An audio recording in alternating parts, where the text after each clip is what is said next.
ಘೋಷಣೆ ಜೋರಕ್ಕೆ ಭ್ರಷ್ಟ ಕಾಂಗ್ರೆಸ್ ಸರ್ಕಾರಕ್ಕೆ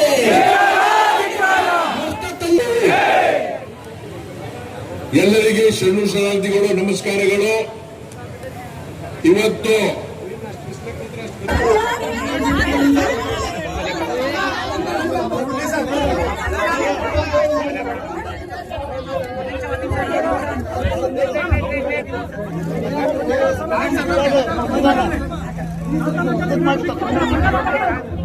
ಮೊದಲನೇ ಮಾತು, ಕಾಂಗ್ರೆಸ್ ಸರ್ಕಾರ 3 ವರ್ಷ ಕಂಪ್ಲೀಟ್ ಮಾಡಿತು ಇದೇ ಮೇ ತಿಂಗಳಲ್ಲಿ. ಇವ್ರು 3 ವರ್ಷದಲ್ಲಿ ಸಾಧನೆ ನೋಡಿದ್ರೆ ನಾವು ಹೊಸ ಪ್ರೊಜೆಕ್ಟ್ಸ್ಗಳು ಯಾವ ಪ್ರೊಜೆಕ್ಟ್ಸ್ ನಾನು ಕೇಳ್ತಾನೆ ಇಲ್ಲ. ಯಾಕಂದ್ರೆ ಇವ್ರ ಹತ್ರ ಕೊಡೋಕ್ಕಿಲ್ಲ. ಏನು ಕೇಳಿದ್ರು ಪಂಚ ಗ್ಯಾರಂಟಿ ಬಗ್ಗೆನೇ ಮಾತಾಡ್ತಾರೆ. 5 ಗ್ಯಾರಂಟಿ ಕೊಡ್ತೀವಿ, 5 ಗ್ಯಾರಂಟಿ ಕೊಡ್ತೀವಿ. SC ST ಹಣ ತಗೊಂಡು ಅದನ್ನು ಎಲ್ಲ ಪಂಚ ಗ್ಯಾರಂಟಿಗೆ ಹಾಕಿದ್ದಾರೆ. ಅವರಿಗೆ ಮೀಸಲಿಟ್ಟಿರ್ತಕ್ಕಂಥ ಹಣ ಯಾಕೆ ಹಾಕಿದ್ರಿಂದ ಇಲ್ರಿ, ಅವ್ರನ್ನು SC ST ಓಡಾಡ್ತಾರಲ್ಲ ಬಸ್ಸಲ್ಲಿ, ಅವ್ರಿಗೂ 2,000 ಸಿಗ್ತಾವಂತ ಇದೇ ಉಡಾಫೆ ಮಾತಾಡ್ತಾರೆ. ಆದ್ರಿಂದ ನಾವು ಹೊಸ ಪ್ರಾಜೆಕ್ಟ್ಸ್ ಕೇಳ್ತಾ ಇಲ್ಲ. ಹಳೆ ಪ್ರಾಜೆಕ್ಟ್ಸ್ ಏನು ಆಗಿದೆ ಅದನ್ನಾದ್ರೂ ಕಂಪ್ಲೀಟ್ ಮಾಡ್ಬೇಕಲ್ಲ. ಈಗ ಜಾಕ್ ವೆಲ್ದೇ ಇಟ್ಕೊಳ್ರಿ. ಈಗ ನಾನು ಹೇಳಿದ್ನಲ್ಲ, ವಾರ್ಡ್ ನಂಬರ್ 21, 22ರಲ್ಲಿ ಕುಡಿಯೋ ನೀರು ಎಂತ ನೀರು ಕುಡಿಯಕತ್ತಾರ ಅಂತ ನಿಮಗೆ ಬಾಟಲ್ಸ್ ತಂದು ತೋರಿಸಿದ್ರು ಅವ್ರ ಹೆಣ್ಮಕ್ಳು. ಅವ್ರು ಏನು ಬೇರೆ ಏನು ಕೇಳ್ತಾ ಇಲ್ಲ. ಅವ್ರು ಏನು ಮನೆ ಕಟ್ಕೊಡ್ರಿ, ಅದು ಕೊಡ್ರಿ, ಏನು ಅಂತ ಏನು ಕೇಳ್ತಾ ಇಲ್ಲ. ಕುಡಿಯೋ ನೀರು ಕರೆಕ್ಟ್ ಆಗಿ ಕೊಡ್ರಿ, ಆಮೇಲೆ ಶೌಚಾಲಯ ಒಂದು ಮಾಡ್ಕೊಡ್ರಿ ಅಂತ ಇಷ್ಟೇ ಹೇಳಿದ್ದಾರೆ. ನಾವು ಮಾಡಿದಂತ ಶೌಚಾಲಯಗಳನ್ನ ಬೀಗ ಜಡಿದು ಅದನ್ನ ಇನ್ನೂವರೆಗೂ ಓಪನ್ ಮಾಡ್ತಾ ಇಲ್ಲ ಇವರು. 2 ಕೋಟಿ 3 ಕೋಟಿ ಯಾವ್ಯಾವ ಟೆಂಡರ್ ಆಗಿದ್ದು 2 ವರ್ಷ ಅವರು ನಿಂತ್ಕೊಂಡು ಕೂತ್ಕೊಂಡ್ರು. ಯಾಕ? ರೀಸನ್ಸ್ ಬೇಕಲ್ಲ. ಯಾಕಂತ ಅವ್ರಿಗೆ ಕೇಳ್ಬೇಕು. ಈಗ ನೀವು ಅವ್ರನ್ನ 2 ವರ್ಷ ಯಾಕೆ ನಿಲ್ಸ್ಕೊಂಡ್ ಕುಂತೀರಿ?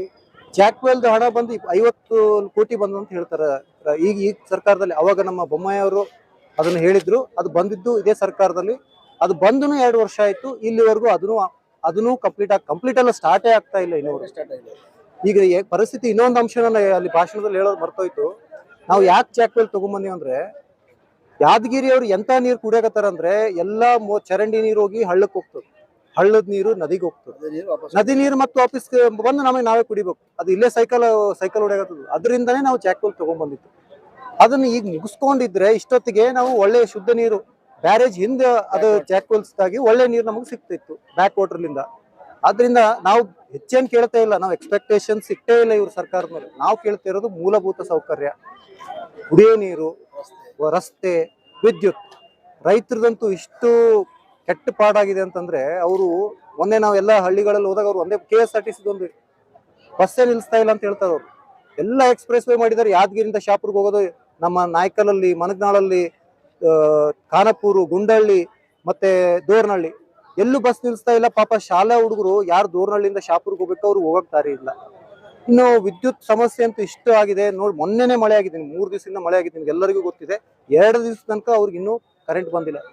ಇದೇ ನಮ್ಮ ವೀರಭದ್ರೇಶ್ವರ ನಗರದಲ್ಲಿ 2 ದಿವಸ ಆಯ್ತು ಕರೆಂಟ್ ಕೊಡೋಕೆ. ಒಳ್ಳೆ ಆಫೀಸರ್ಸ್ ಮನೆಯಲ್ಲಿಲ್ಲ. ಡಬಲ್ ಫೋನ್ ಮಾಡಿ ಹೇಳಿದ್ರೆ ಅವರು ಅಸಹಾಯಕತೆ ಹೇಳ್ತಾ ಇದ್ರೆ, ನಾ ಹೇಳ್ತಾ ಇದೀನಿ ಕೇಳ್ತಾ ಇಲ್ಲ ಅಂತ. ಎಂತ ಪರಿಸ್ಥಿತಿ ಅಂದ್ರೆ, ಒಬ್ಬ ಹಿರಿಯ ಅಧಿಕಾರಿ ಇಷ್ಟ ಅಸಹಾಯಕತೆ ಆಗ್ಬಿಟ್ರೆ ಮತ್ತೆ ನಿನ್ನ ನಮ್ಮ ಕಾಮನ್ ಪೀಪಲ್ ಏನ್ ಮಾಡ್ಬೇಕು? ಜನಸಾಮಾನ್ಯರು ಏನ್ ಮಾಡ್ಬೇಕು? ಶಾಸಕರು ಏನ್ ಮಾಡ್ತಾ ಇಲ್ಲ. ಅದಕ್ಕೆ ಈ ತರ ಆಗ್ತಾ ಇದೆಯಲ್ಲ. ನಾವೇನ್ ಹೇಳ್ತಾ 5 ವರ್ಷ ನಾವು ಎಲ್ಲಾನು 100% ಎಲ್ಲಾನು ಮಾಡ್ಕೊಟ್ಟಿವಿ ಅಂತ ಹೇಳಲ್ಲ. ನಮ್ಮಿಂದನೂ ಎಷ್ಟು ಸಾಧ್ಯ ಆಗತ್ತೆ ಅಷ್ಟು ಮಾಡೀವಿ. ಆದ್ರೆ ಯಾವಾಗಾದ್ರೂ ಯಾವುದೇ ಅಧಿಕಾರಿ ಆಗ್ಲಿ, ಯಾವುದೇ ಒಬ್ಬ ಜನಸಾಮಾನ್ಯ ಬಂದು ಈ ತರ ಸಮಸ್ಯೆ ಆಗಿದೆ ಅಂದ್ರೆ ಜನ ಸ್ಪಂದನೆ ಮಾಡ್ಬೇಕು. ಅದು ಅಧಿಕಾರಿಗೆ ಹೇಳಿ ಕೆಲಸ ಮಾಡಿಸ್ಬೇಕು. ಅದೇ ಶಾಸಕನ ಕರ್ತವ್ಯ. ಎಲ್ಲಾನು ಮಾಡಕ್ಕಾಗಲ್ಲ, ನಮಗೂ ಅರ್ಥ ಆಗ್ತದ. ಫಂಡ್ ಇರ್ಬೇಕು, ಅದಕ್ಕೆಲ್ಲ ಬಹಳ ಸದನದಲ್ಲಿ ಮಾತಾಡಿ ಅದನ್ನ ಫಂಡ್ ತಂದು ಅದನ್ನ ಫೈನಾನ್ಸ್ ಡಿಪಾರ್ಟ್ಮೆಂಟ್ ತಗೊಂಡ್ಬಂದು ಇಲ್ಲಿ ತಗೊಂಡ್ಬರೋದು ಕಷ್ಟ ಆದ. ಇಲ್ಲ ಅಂತೆಲ್ಲ ಕಷ್ಟನೇ ಪಡ್ಲಿಲ್ಲ ಅಂದ್ರೆ ಶಾಸಕರು ಯಾಕಾದ್ರೆ ಯಾರು ಈಗ ನಾವ್ ಹೇಳ್ತಾ ಇಲ್ಲ ಇದನ್ನ. ಕಾಂಗ್ರೆಸ್ ಒಬ್ಬ ಕಾರ್ಯಕರ್ತ ಹೇಳ್ತಾ ಇದ್ದಾನೆ ಇದನ್ನ. ಮೊನ್ನೆನೇ ಒಂದು ಪ್ರೆಸ್ ಸ್ಟೇಟ್ಮೆಂಟ್ ಬಂದಿದೆ. ಅಲ್ಲಿ MLA ಅವ್ರ ಹತ್ರ ಹೋಗಿ ಇಲ್ಲ ಮಗನ ಹತ್ರ ಹೋಗಂತ ಹೇಳ್ತಾರಂತ. ಅಂದ್ರೆ ಅವರು ಕಾರ್ಯಕರ್ತ ಹೇಳ್ತಾ ಇದ್ದಾನೆ, ಶಾಸಕರು ಯಾರು ಅಪ್ಪನೋ ಮಗನೋ ಅಂತೇಳಿ. ಈಗ ಒಬ್ಬ ಕಾಂಗ್ರೆಸ್ ಕಾರ್ಯಕರ್ತ ಹೇಳ್ತಾ ಇದ್ದಾನೆ ಅಂತಂದ್ರೆ ನೀವೇ ಅರ್ಥ ಮಾಡ್ಕೊಳ್ರಿ. ಮುಂದಿನ ಬರೋ ದಿನಗಳಲ್ಲಿ ಅವರೇ ಮಾತಾಡ್ತಾರೆ. ನಾವ್ ಏನು ಮಾತಾಡೋದು ಬೇಕಾಗಿಲ್ಲ. ಅಷ್ಟು ಸಾಕಾಗಿ ಹೋಗ್ಬಿಟ್ಟಿದೆ ಜನಸಾಮಾನ್ಯರಿಗೆ, ಅವ್ರ ಪಕ್ಷದ ಕಾರ್ಯಕರ್ತರಿಗೆ, ಎಲ್ಲರಿಗೂ.